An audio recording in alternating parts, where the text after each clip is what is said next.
chapter 4, beginning from verses 3 to 26, and then skip, go to 39 and 42. And the theme for our message this morning is Jesus the Provider.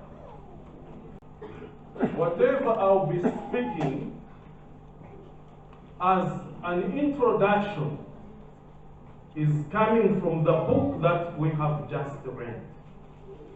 And this is about a story of a Samaritan woman.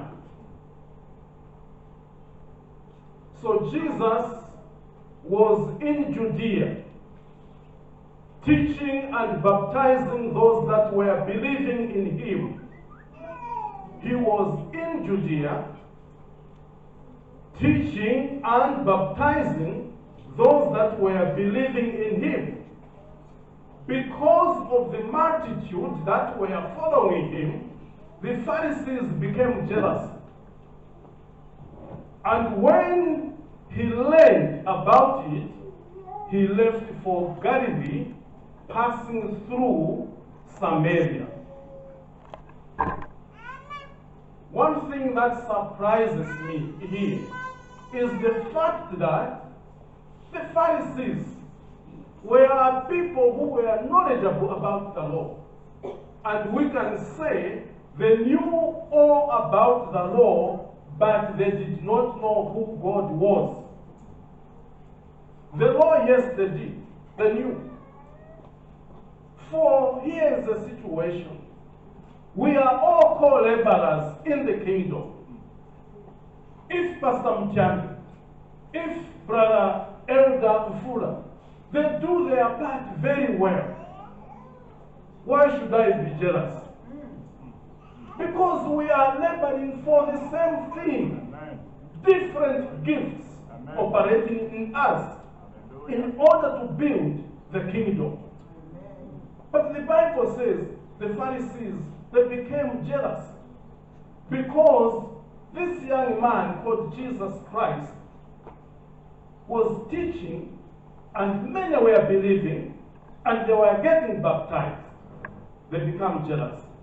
And so Jesus decided to leave Judea and go to Galilee, passing through Samaria.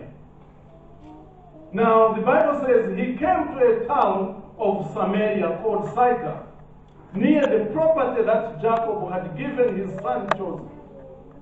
Jacob's well was also there. And Jesus sat there to rest, tired after a long journey. Hey, one thing I really don't know. During the time of Jesus Christ, there were no cars. That much I know. But there were donkeys. But why is it that most of the time, Jesus did what? He walked. Most of the time, there were donkeys, which he could have easily used. But most of the time, he walked. I think here, you and me do not have an excuse. You only live 3 kilometers away from here, and you don't have transport money, and you stay home because you cannot walk to church. Jesus walked. Your Savior did what? Walked. So, if you have a bicycle, that is an added advantage. If you have a car, even better. Don't absent yourself. So tired, he sat by the well. And then the Bible says, as he sat there, and the disciples having gone into town to buy food, a woman of Samaria came to draw water. And she said, "Give me Jesus said, give me a drink. Jesus, a Jew, telling this Samaritan woman, give me a drink. And the woman answered, how is it that you, a Jew, ask for a drink from me, a Samaritan woman? For Jews do not associate with Samaritans. Jews do not associate with Samaritans.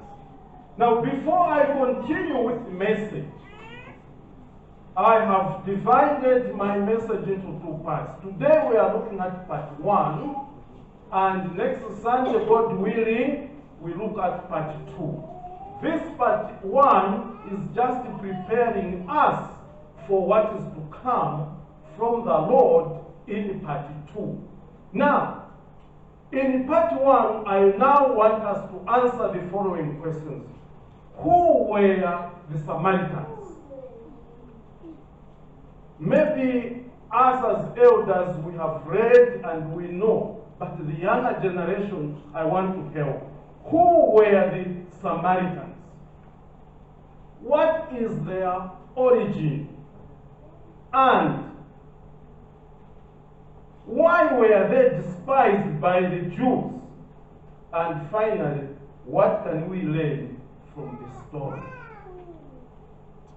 So I have 3 important questions to look at this morning, and I want us to pay attention. Who were the Samaritans? Turn with me to the book of 2 Kings, chapter 17. Israel got a new king by the name of Hoshea. He ruled for 9 years in Samaria, which was the capital city of Israel. So at that particular time, Samaria was the capital city of Israel. And at this time, Hoshea became the king. Now, on the other hand, King Shalmaneser of Assyria attacked and defeated King Hoshea. So Israel had to pay heavy annual taxes to Assyria. We have Israel on one hand, and we have Assyria. And then Assyria attacked Israel, defeated Israel, and made Israel to begin paying heavy taxes. Very heavy. Then Hoshea, king now of Israel, conspired against the king of Assyria by asking King Saul of Egypt to say, Wemnani, my friend, come and help me. I'm in trouble here. This king of Assyria is demanding a lot from me. So if you can rally with me, let us revolt. I'm going to revolt, so help me. So that was the plan. But the Bible says the plan was uncovered even before it could be affected. But at the same time, King Hoshea boycotted. He could not pay the taxes which he was supposed to pay to the king of Assyria. So what happened was the king of Assyria arrested Hoshea, put him in chains, and also threw him into prison. This is the king. We will soon find out why this is happening. King Hoshea of Israel is now arrested, bound in chains, and thrown into prison, where he had to stay. Now, due to the war situations, there were many soldiers now in Israel from Assyria. And the Bible says they besieged Samaria. You know, to besiege is to, if this is the, maybe let me take the boundary of us here, this is the warfare of the courage. If maybe some people wanted to do something to us, and the besiegers, it means they are going to be surrounded. They are going to surround this place so that none of us goes outside until we surrender to them. So this is what happened. Samaria was surrounded by Assyrian soldiers so that none could go out, none could come in.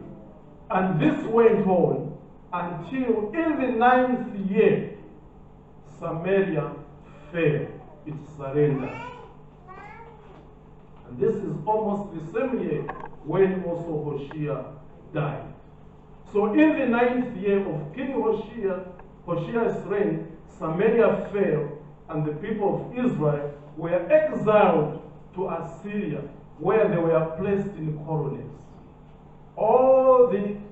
Most of the Israelis, strong ones, those who were strong, they were taken to Assyria. They were taken to Assyria. Now in Assyria, they were not put together, they were separated. Put in colonies, in different places.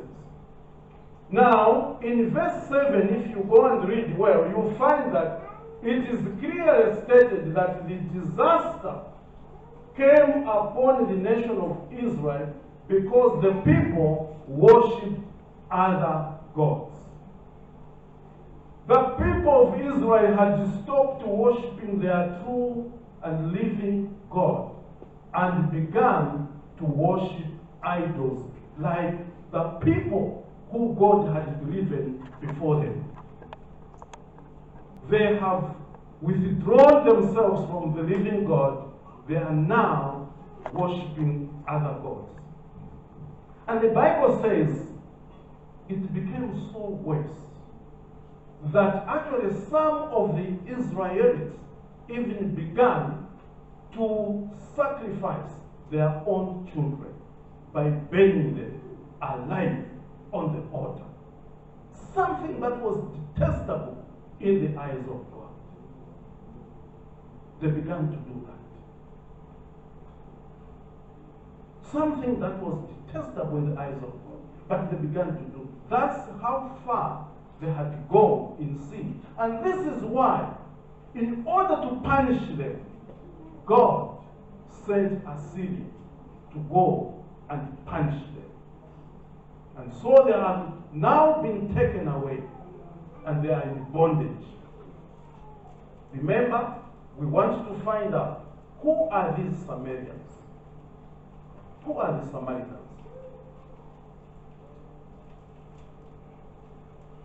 Now, this happened despite the fact that even before Assyria came to attack Israel, there were so many prophets that were sent. Go and tell my people Israel. Go and tell my people Israel. But they could not listen. They could not listen. Something which is happening even now. How many preachers are scattered all over, telling people repent, repent, repent. But they do not listen. They do not listen. So this is why this had to happen.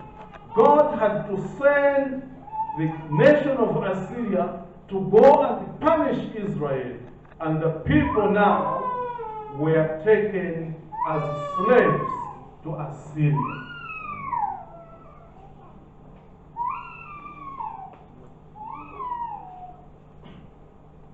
Now what happened was, as the people of Israel were taken away from their land, Israel became unpopulated so much. And what happened was the king of Assyria had to transport other people from other nations who were also defeated in order to come and occupy Israel. He had to transport. So the king of Assyria transported other people to come and occupy Israel. And he succeeded in that. But since these colonists did not know how to worship the Lord, remember, and I want you to pay attention to this, these colonists who the king of Assyria had transported from Babylon and other places to come and occupy Israel, they did not know how to worship God. They did not know how to worship God. And so in verse 26, we see a situation where God sent lions to go and eat them. God sent lions to go and eat a few of them. It's a very interesting story. Go and read. Now the colonists realized, we're in trouble here. So they sent a message to the king of Assyria and said, listen to this. We colonists here in Israel don't know the laws of the God of the land. And he has sent lions among us to destroy us because we have not worshipped him.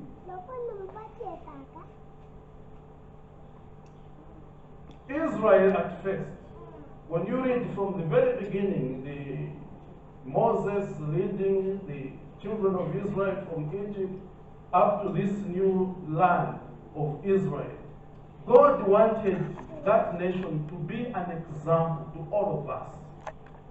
It was going to be a land which is obedient to God. And if all nations would become obedient to God, then the blessings actually would be ours. We are learning from Israel. So Israel was to worship it. The land of Israel was a place where to worship God. But here is a situation where other people who don't even know how to worship God, they have occupied. And God is not happy. So he sends lions to begin eating them. When God has chosen a place as a place where he shall be worshipped, let us respect that place. Amen. It should not be a place for fights. It should not be a place where we speak about other people. It should be a place specifically to worship the Lord. Amen. He sent a few lions, and they did their job.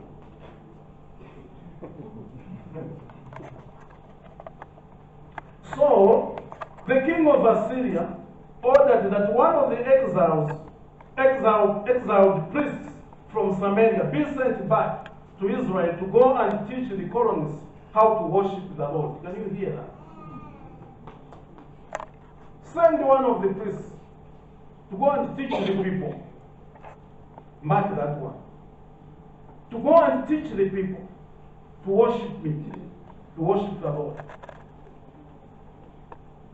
And in verse 29 we are told, but the foreigners, yes, the priest comes along, he begins to teach the people how to worship the Lord, but here in 29 we are told, they also worshipped their own gods. Those from Babylon worshipped idols of their god, Succoth, Benoth. And those from Cuth worshipped their god. So all these people who were actually transported, they also worshipped their own gods from where they had come from. Very sad. They have been taught how to worship the true God, but at the same time they are still holding on to their own gods.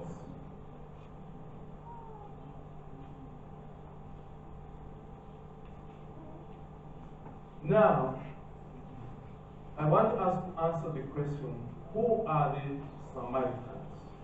The Bible says, these people, the children of Israel, have been removed from their land, Israel. They have been taken to Assyria. And now, the king of Assyria has brought in other people from different nations to come and occupy Israel. And when they did that, then they began to intermarry. Okay? They began to intermarry, meaning that we could not get pure Jews. And it is that race now which is being born of mixed races, which they were given the name Samaritans. They are Samaritans. So if you heard anybody being referred to as a Samaritan, it means that he is not a pure Jew. And also, he may be from another race altogether. Now, the Bible says, just because of that, the Jews hated the Samaritans. And in turn, the Samaritans also hated the Jews.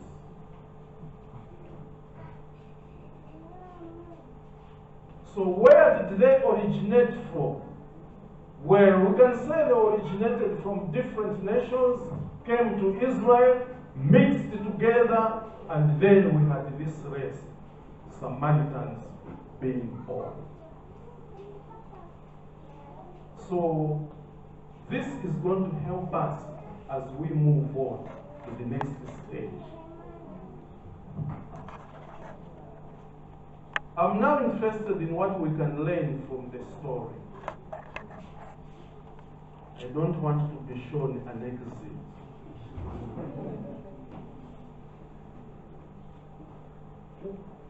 God's protection is all around us.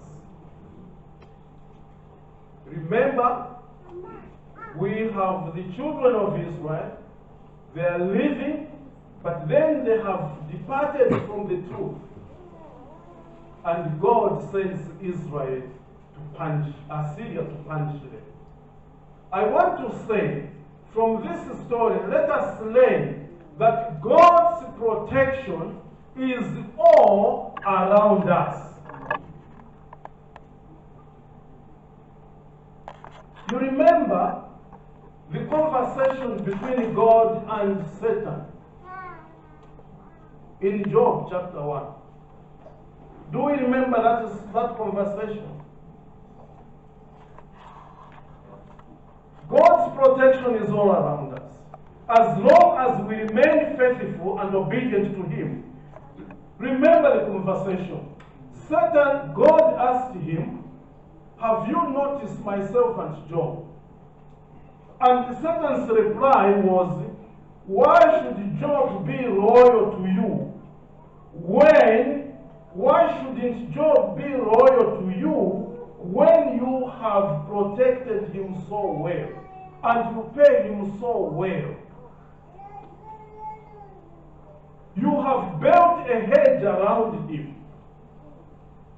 That is the protection of God that you and I are enjoying. God has placed a hedge around you, around your home, around your job, and in everything that you as His child is enjoying. God has placed a protection around that. God only turns His eyes away from you or from us when we fall into sin. When the people could not repent, God's protection was removed. In fact, He sent Assyria to punish them. Even ourselves. And thank you, Simon, for the testimony. It is God's protection. Amen. His hedge is around us. There's one song that Kings sang. Actually, I like that song. Dead, wherefore wingilile pesa kanshi. Death, where did you? Which gate did you use? Because I have tried to protect myself.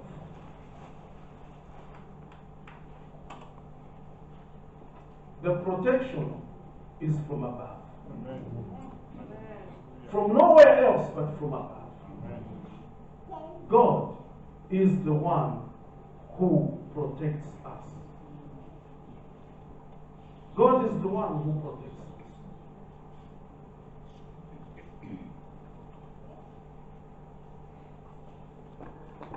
I have already mentioned this one. When God chooses a place to worship Him, it must be used for that purpose. Before you and me knew, God had already ordained this place that my people shall be prepared to go into the world from here. And it must be used for that particular purpose. Let us be mindful at all times. Number 3, those who occupied Israel also brought their gods.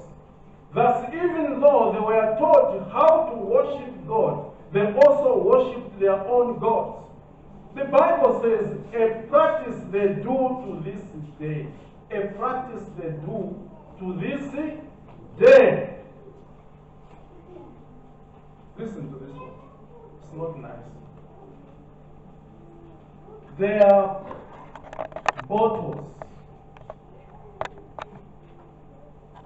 or whatever you can call them, that our grandfathers, our grandmothers gave to us, either for luck, good luck, or for protection.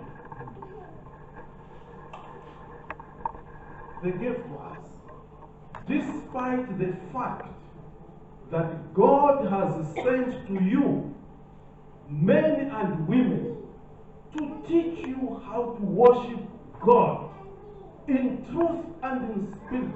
But still more, you still go back. After worshiping Him, you go back to that bottle and take it. When you go outside, maybe to look for a job, you apply. You apply. Maybe you move with it. Many years, not many years, 2000, there was a review for education in Senegal, education for all, and I traveled there. I went to Dakar. One of our ministers, Pastor Luwaya, is there. And I went to their capital city. Hey, people believe in magic in that city.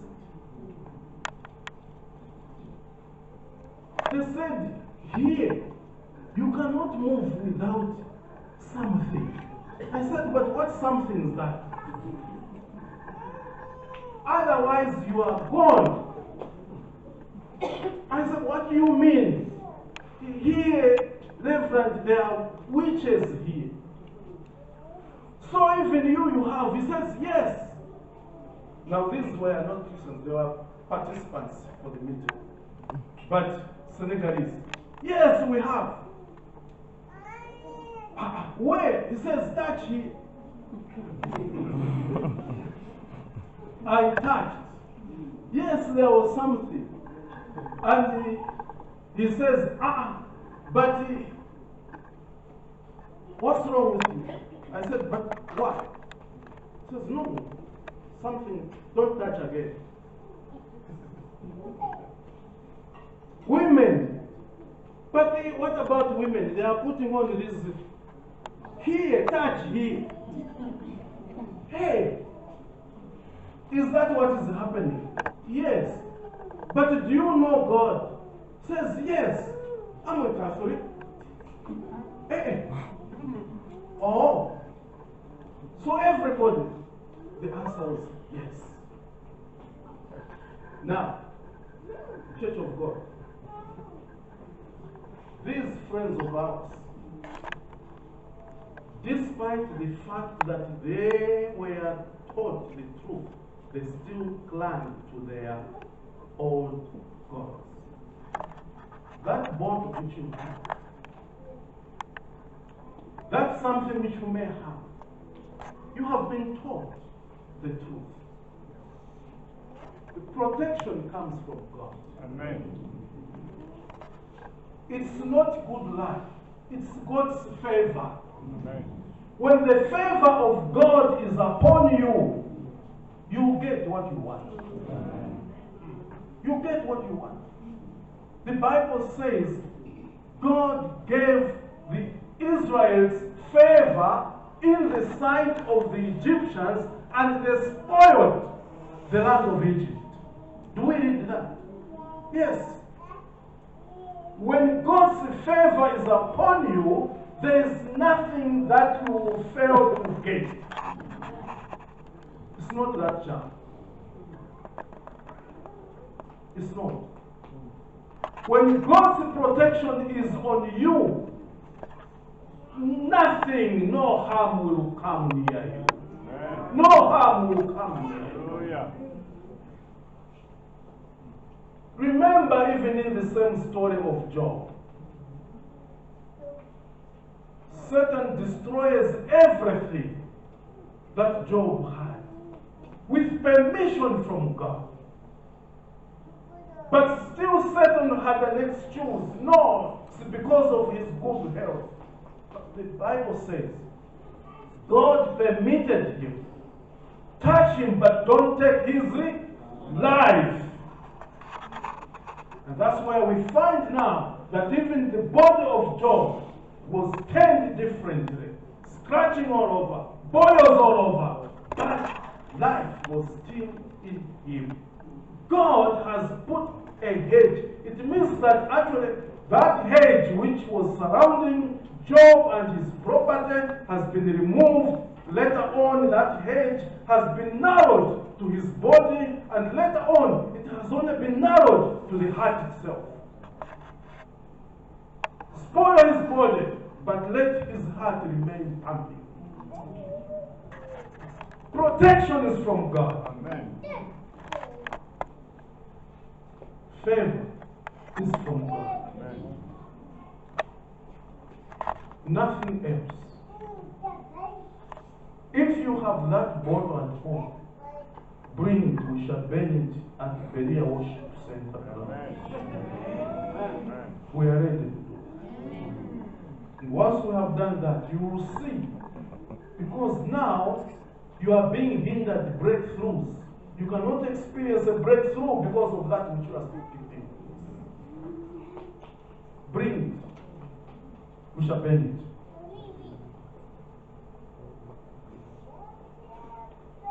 Number 4, God's desire is for all of us to get saved. That is God's desire. All of us. This is why He sent His only begotten Son. That whosoever believes in Him should not perish but have everlasting life. Now, there is no Jew. There is no Samaritan. There is no one. Forget about your tribe. Forget about the past. I'm coming to this now. Forget about your tribe. Forget about your past. Because Christ wants to give you a new beginning. Amen. The Samaritans were hated, but Jesus said, bring them. Jesus said, bring them. The Samaritans were despised, but Jesus wanted to lift them up. Don't look at your family. Don't look at your tribe. Don't look at yourself in that. Look at yourself as somebody who is great. The one who is in you is great. And you are also going to be great men and great women. Nothing should hinder you. They were hated and despised, but Jesus drew them near. Jesus drew them near. Look at yourself. This is the beginning of the year, and we still have some months to go. By the end of the year, We are all looking forward to a situation where our moderator will stand and say, who has a testimony? But we want a situation where testimonies will have already gone to him, those who want to testify. Amen. Without being told, you must come and say, moderator, I have a testimony to share. And then you are lined up, one after the other.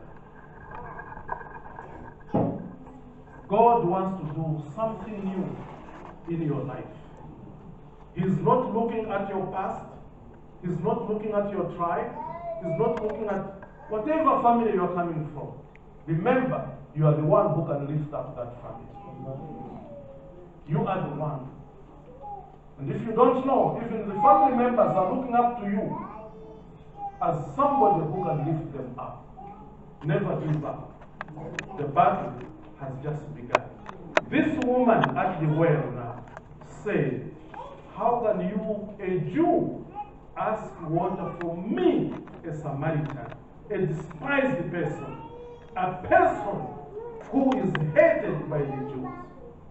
Jesus, our provider. Shall we start?